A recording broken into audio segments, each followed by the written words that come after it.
Hello, Wonderhussy here, just hanging out at my campsite in the middle of the forest, in the middle of nowhere, in the middle of Nevada, aka my favorite place. Now, if you've been watching my channel for a while, you know that when I camp, I don't really like to go to established campgrounds. There's nothing worse than pulling into a campground where you're wedged in cheek to jowl between two massive RVs with their generators running. Oh, when I go camping, I want to be alone. So I typically do what's called boondocking, which is where you just kind of find a dirt road off in the middle of nowhere, preferably one that's a previously disturbed campsite like this one. There was already a fire ring here when I got here. And well, then you just open up your tailgate, pop out your chair, and you're good to go. The only downside to boondocking is, well, there's no services. That means there's no toilets, no running water, and no electricity. But, well, I've been boondocking for long enough to where I've got my system down to a T. And if you've watched any of my car camping videos that I've made in the past, well, you can probably see looking in the back of my rig that not much has changed in my setup since I made my first car camping video back in 2018. I think it was called The Girl's Guide to Car Camping in a 2017 Toyota 4Runner. And in that video, I explained how, well, I built a little platform to level out the sleeping surface and I folded half of the back seat down. Well, actually, in a Toyota 4Runner, it doesn't split, like the back seat doesn't fold down 50-50, it's 60-40. So I fold down the 60% side and make a bed, and then I store all my gear over here, my water jugs, my kitchen stuff, my toiletries, my clothes, and then I keep all my shooting gear, my camera equipment and stuff on the front seat next to me. And of course, I never travel without my shovel for when I have to go to the bathroom. So yeah, not much has changed in my setup since I made that video in 2018, but there actually has been one significant improvement in my car camping game, and this is actually the very first trip that I'm trying this out on, okay? This is a huge development, breaking news in the Wonderhussy camping world, and that is, I finally got a 12-volt car refrigerator. Woo-wee! I feel so bougie. I don't know if this company's name is supposed to be a play on the word bougie, but it should be because I definitely feel very fancy having all these chilled drinks and all this cold food with me when I travel. Now, if you remember, in my 2018 car camping video, I didn't used to travel with even a cooler. I didn't want to have to mess with ice because it's messy and it melts and everything in your cooler gets soggy and stinky. And so back then, I guess I used to just eat out. Whenever I passed through a town, I would grab a burrito or something. Or I think I traveled with like canned foods. I probably ate a lot of Frito pie. And then I had like dehydrated food, stuff like that. By the way, listen to how quiet this compressor is. It's only, I think, less than 45 decibels is what they say on the website. And I believe it. It was very quiet when I was sleeping. I mean, this is only the third day that I've had this thing on the road. So the first night when I slept, I'll be honest, the compressor did kind of wake me up, the sound of it coming on. It only kicks on when it needs to, lower the temperature. So a lot of the night it's just silent. But every now and then it kicks on and it hums quietly until the inside of the fridge gets cold enough. And well, even though I sleep with earplugs, I mean, I'm sleeping right next to it. And well, I never really sleep that well on the first night of a trip anyways, just because I guess I'm not used to sleeping in the car. And well, on the first night of this trip, I happened to be camped on the secret government base where Area 51 is. There's a place where you're legally allowed to camp, but it is on part of the bombing range. And so I guess I was kind of nervous about that too. Whatever the case, I didn't sleep that well the first night, and the sound of this compressor did wake me up. But the second night, last night, oh man, I slept like a baby, and this thing didn't bother me at all. Nice and quiet. But anyway, like I was saying, I didn't even used to travel with a cooler. I just traveled with dehydrated and canned food and ate out. And well, after a year or two, I decided I should probably start trying to eat healthier. And so I started making those burrito bowls with leafy greens and beans and rice and pico de gallo and well, all kinds of stuff that has to be refrigerated.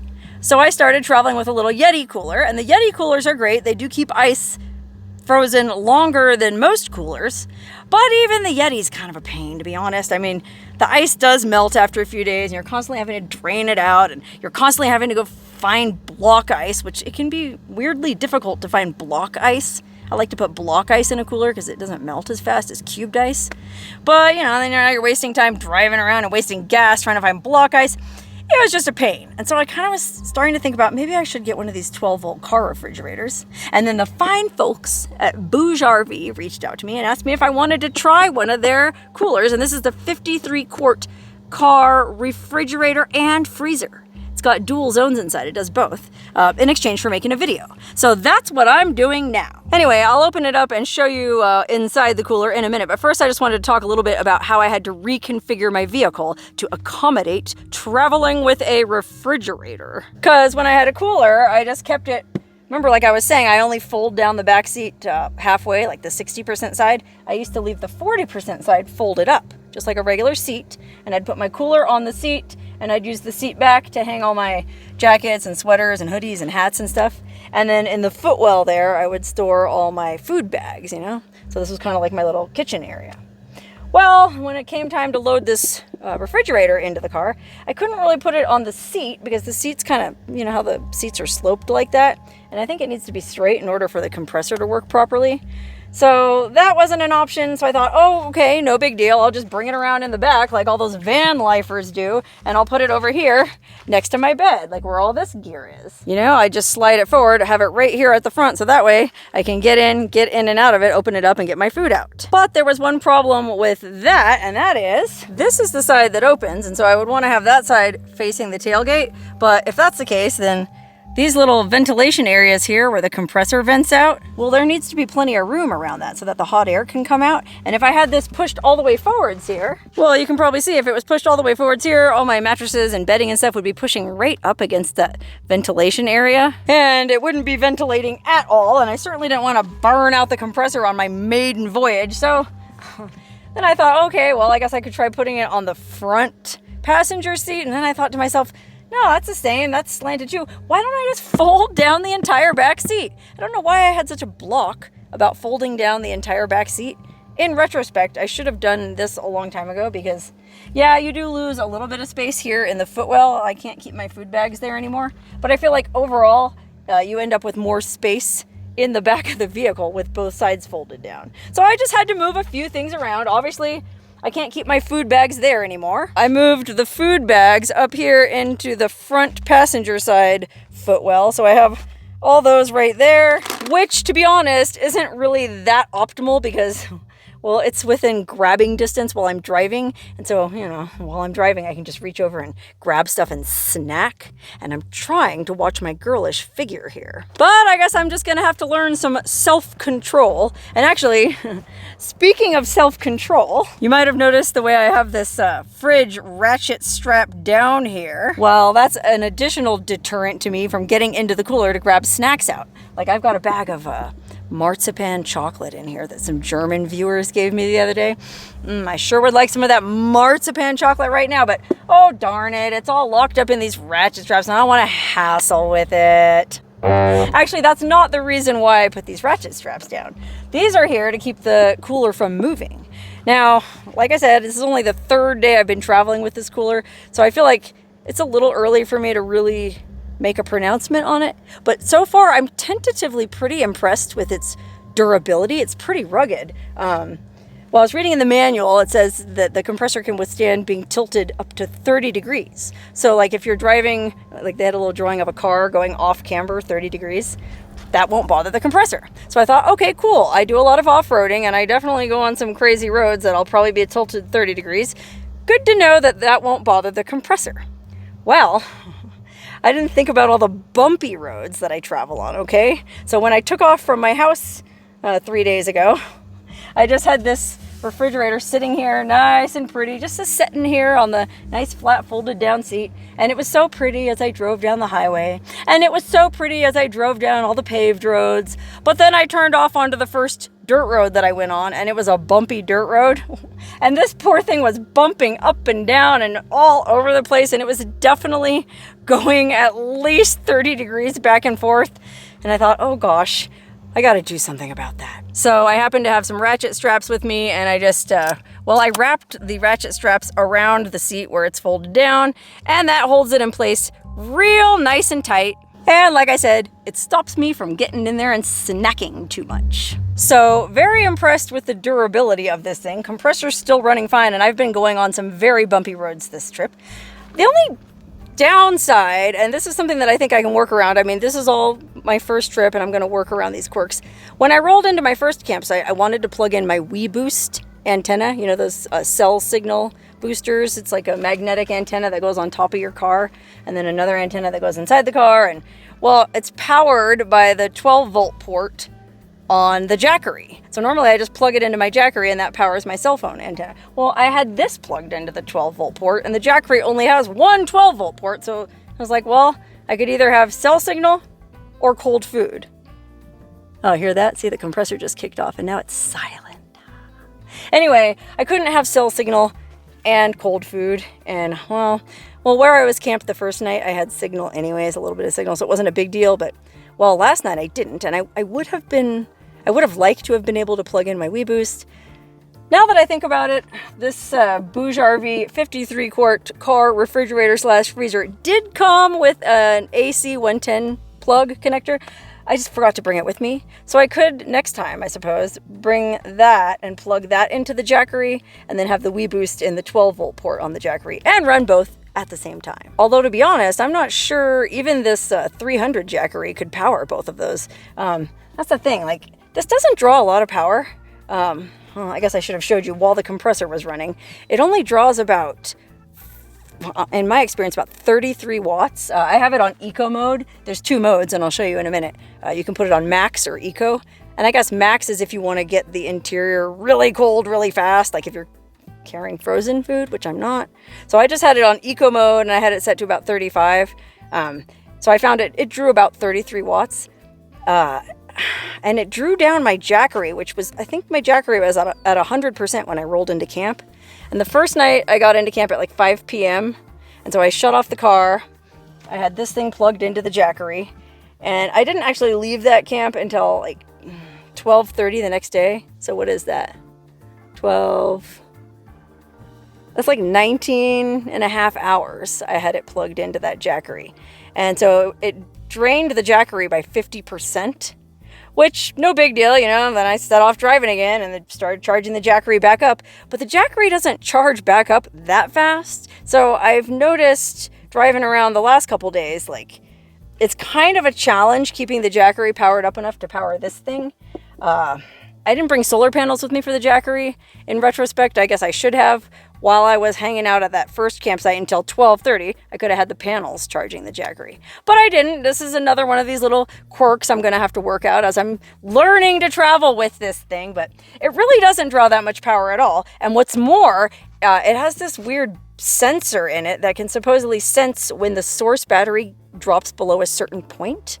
The fridge will automatically shut off. And there's actually a little setting on the side. Actually, let me go ahead and unhook this thing and I'll show you.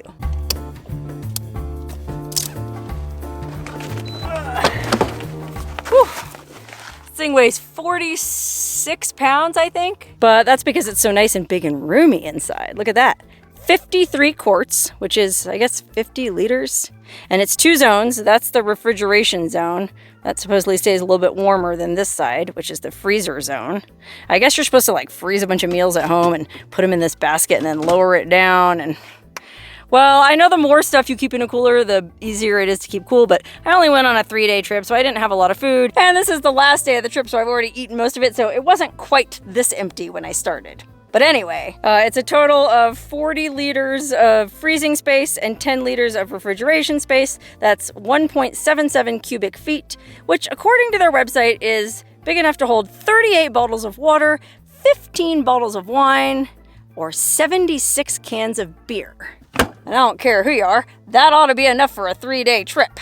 Okay, anyway, like I was just going to show you about the, there's this battery mode that you can change over here to prevent it from drain. I guess it's supposed to be able to prevent it from draining down your car battery. You know, if you leave it plugged into your car battery overnight. So there's a high, medium, and low. And I guess that if you have it set on high, which I do, it'll automatically switch off if the source battery gets below 11.3 volts, I guess, and then it'll switch back on once it gets to 12.5. And you can change that to medium or low, but I don't know. I guess I was thinking I was gonna plug it into my cigar lighter before I realized that my cigar lighter doesn't work when the ignition is off. So I have it plugged into the Jackery, and I think it shut off when the Jackery got to 20%. Obviously, I could have changed that by just putting it on low. And, well, in retrospect, I probably should have, since I'm really curious. Am I missing something? I mean, the only way I can get my 12-volt port in the car to activate is by cranking the ignition. So am I really supposed to sleep in the car with the ignition cranked overnight to keep this fridge running?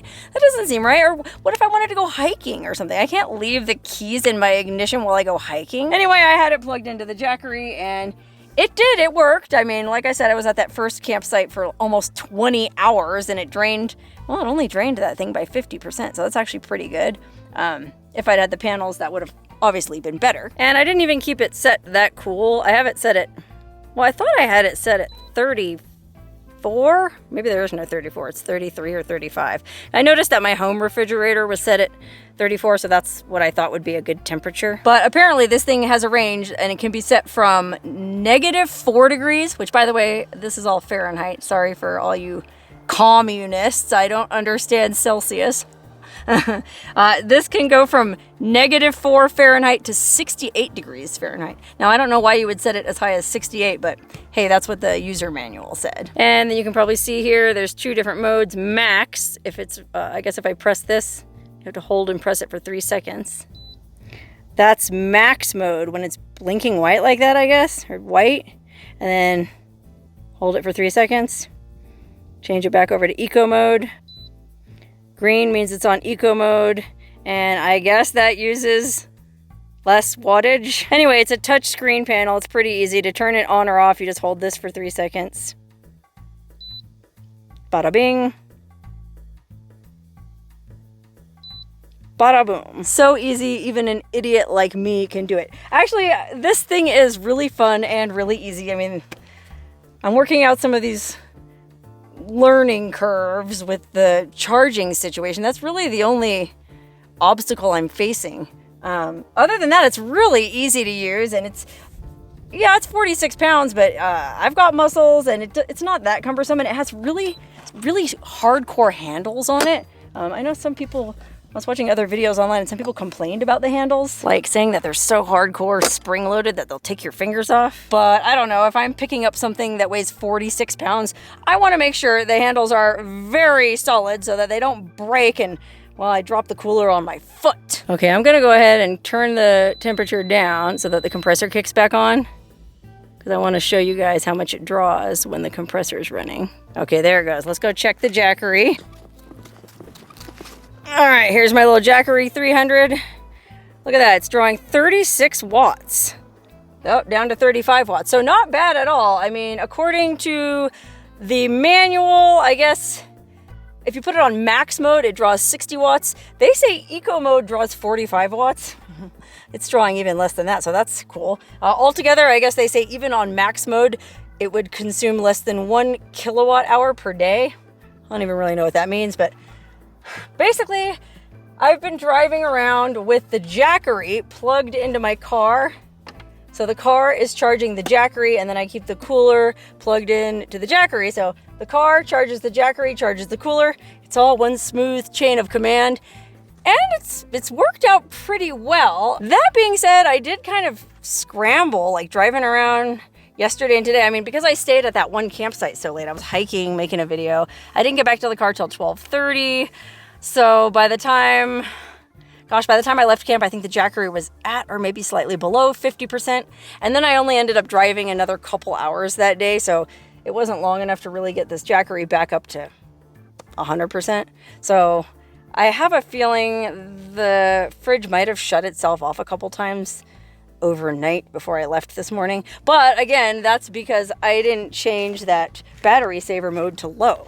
I didn't think about that. And like I said, these are all kinks that I'm working out on my very first maiden voyage with my brand new refrigerator. Guess I'll turn the temperature back up now since I'm done demonstrating how much power the compressor draws. I'll go back up to I'm gonna go to 34, right there. Yes, exactly. Thank you. So anyway, that's the BougeRV 53 quart 12 volt car refrigerator and freezer. And what's cool about this thing, in my opinion, and it's not just because they gave me one, is the price, okay? I'm notoriously cheap, and well, if you've seen some other 12 volt car refrigerators, there's a pretty well-known brand that's very expensive. I mean, I looked up on their website for the exact same size and pretty much similar specs to this. It was like twice the price. I want to say they were charging something like $870. And this, I looked on Amazon, is retailing for something like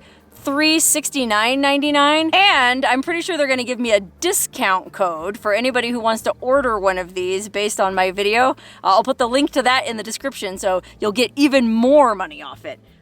It's a pretty good value, especially for a beginner fridge, like, well, for a dummy like me, since I'm just figuring out all this wattage and solar power and batteries and traveling with a refrigerator. Like, I need something super easy for beginners. And this BougeRV seems to fit the bill. Only downside is I'm out of cold beers. All I have left is coconut water. That's okay. I don't like beer anyways. I did have some girly beers in there, but I drank them all the last couple days. Oopsie. Guess I'm just gonna have to sit here at my campsite enjoying this ice cold coconut water that's been kept ice cold for the past 3 days of traveling around the Nevada backcountry, which I should note, it's been hot. It was up to, I think, 90 degrees the last couple days.